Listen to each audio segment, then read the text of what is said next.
Isang araw ng pananagutan, nagsimula na ang makasaysayang paglilitis kay Duterte sa ICC. Nakamasid ang buong mundo ngayon habang ang dating Pangulo ng Pilipinas na si Rodrigo Duterte ay humarap sa International Criminal Court sa The Hague. This is presented to you by Education 4708. Just proceed to view the full content. Ito ay isang sandali ng malalim na kahalagahan na minamarkahan ang isang pambihirang pagkakataon kung saan ang isang dating pinuno ng Estado ay pinapanagot para sa mga krimen laban sa sangkatauhan.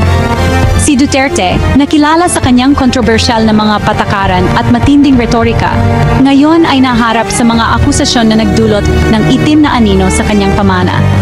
Ang mga kaso laban kay Duterte ay nag-ugat sa kanyang brutal na giyera laban sa droga, isang kampanya na kumitil sa buhay ng libu-libong Pilipino.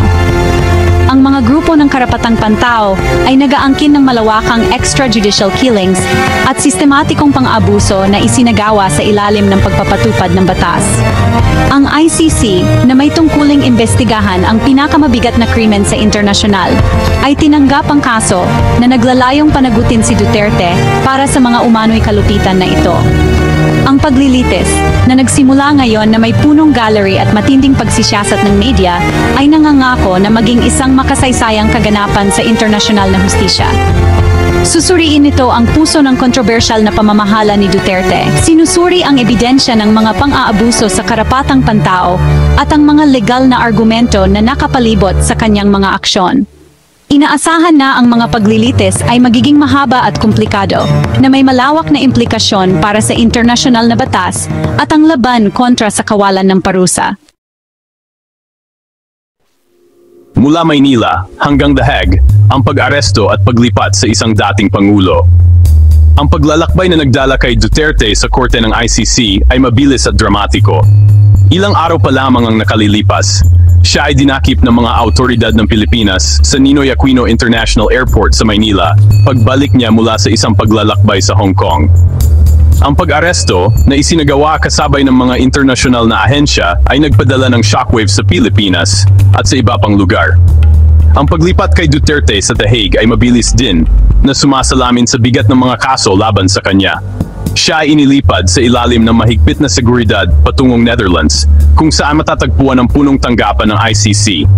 Ang korte na itinatag upang usigin ang mga individual para sa genocide, mga krimen laban sa sangkatauhan, mga krimen sa digmaan, at ang krimen ng agresyon, ay iginiit ang jurisdiksyon nito sa kabila ng pag-atras ng Pilipinas mula sa ICC noong taong 2019.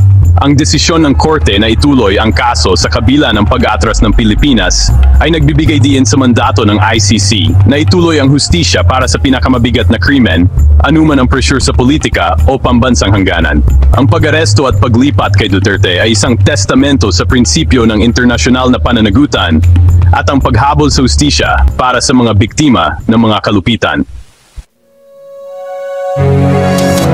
Sa puso ng kaso ng prosekusyon laban kay Duterte, ay nakasalalay ang nakatatakot na salaysay ng kanyang giyera kontra droga.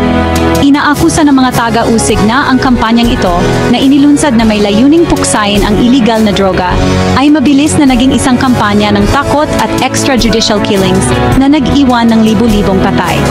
Ang prosekusyon ay nagpakita ng isang nakakahimok na hanay ng ebidensya, kabilang ang mga nakakasakit na testimonya mula sa mga pamilya ng mga biktima, na nagsalaysay ng brutal na pagpatay sa kanilang mga mahal sa buhay.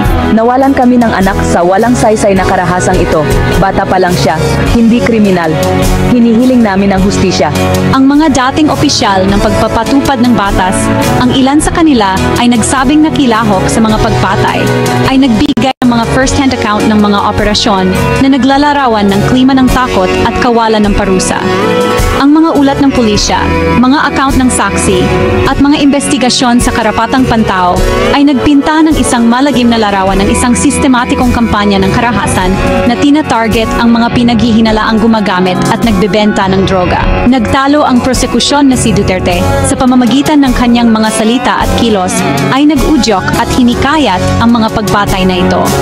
Itinuro nila ang kanyang mga pampublikong pahayag, kung saan hinimok niya ang mga mamamayan na patayin patayin ang mga adik sa droga at nangakong protektahan ang mga opisyal ng pulisya na gumawa nito. Ipinaglaban ng prosekusyon na ang retorika ni Duterte ay lumikha ng isang klima ng kawalan ng parusa na nagpalakas ng loob sa pagpapatupad ng batas na magsagawa ng extrajudicial killings nang walang takot sa kahihinatnan.